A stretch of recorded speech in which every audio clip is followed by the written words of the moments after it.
You don't overspend because you lack discipline. You overspend because your brain is wired to choose dopamine over long term wealth. And in 2026, the economy is engineered to exploit that wiring. Let me ask you something. Have you ever opened your bank app and genuinely wondered where the money went? I am an accountant, and today we are auditing your prefrontal cortex because this isn't about math, it's about psychology. And if you stay with me, I will show you how to flip this wiring into a wealth advantage. Your brain runs on reward prediction. Dopamine doesn't spike when you receive something, it spikes when you anticipate it. That's not motivation talk, that's neuroscience. Research from Wolfram Schwartz showed dopamine rises before reward delivery. Now, let me show you what that looks like in real life. That tiny surge you feel before clicking buy now, that's the spike.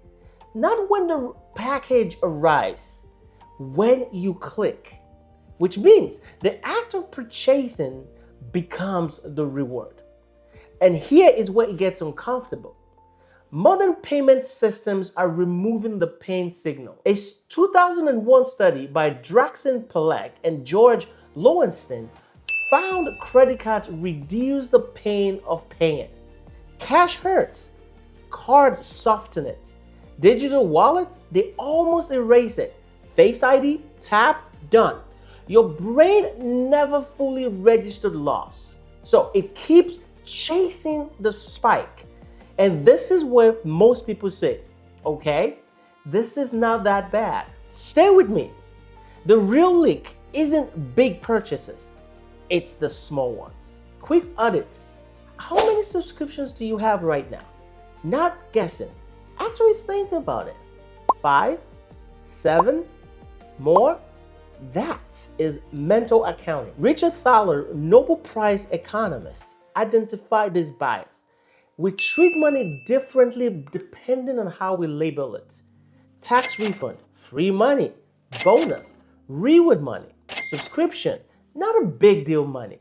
But money doesn't care about labels.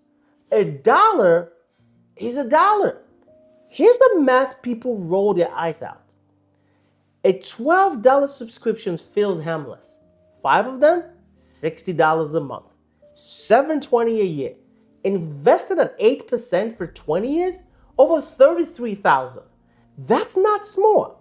That's opportunity costs. Small dopamine leaks become long-term wealth drains. And here is where it gets more psychological. This is not about blaming social media. It's about understanding the environment we live in. A 2022 Journal of Consumer Research study found exposure to aspirational lifestyles increasing spending intention and reduces saving intention. We benchmark normal against curated feeds. You're not comparing yourself to neighbors anymore. You're comparing yourself to sponsored lifestyles. And here's the trap. You earn more. So you upgrade everything. Your car, apartments or house, vacations, wardrobe. But your baseline rises faster than your income.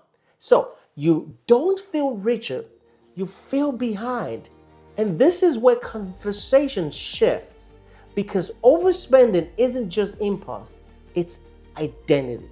Your brain doesn't like inconsistency between your goals and your behavior. So it creates a story. I work hard, I deserve this. It's just one time. That's cognitive dissonance reduction. Research shows we rationalize decisions after emotional choices, not before. You didn't buy because it made sense. You bought because it felt good. Then your brain created the reason. And here's the line I want you to remember. Spending becomes coping. And most people never realize that. So if your brain is wired this way, how do we flip it? Because the next part This is where most people quit. This is where discomfort begins.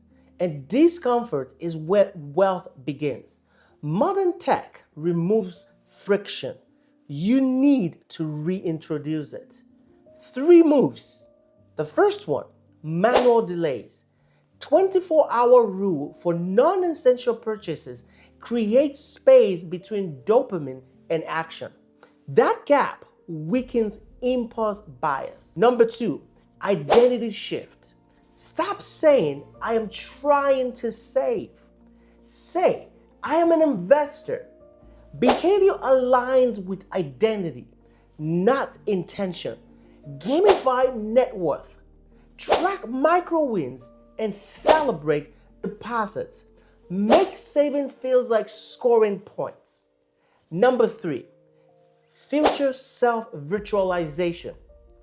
Research by Hal Hirschfeld at UCLA shows people who feel connected to their future self saves more. Print the number, name the goal, make future you real, because right now your brain sees future you as a stranger. You definitely need to change that. Budgeting isn't deprivation, it's protection. Every dollar you don't spend impulsively, it's a vote for autonomy. And autonomy, not consumption, create happiness. Princeton research found emotionally well-being plateaus after certain income thresholds. We don't need more stuff. We want less stress. Here's a money fun fact most people ignore. Invest $100 a month, start at age 25, at 7%. That's over $240,000 by age 65. Starting at age 35, about $120,000. 10 years costs you about $120,000. That's the price of dopamine delay. Your brain isn't broken. It's outdated for modern economy. Reintroduce friction.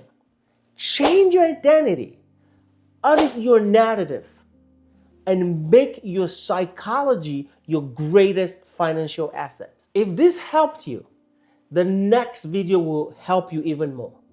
Hit subscribe if you're ready to make, save, and grow your money.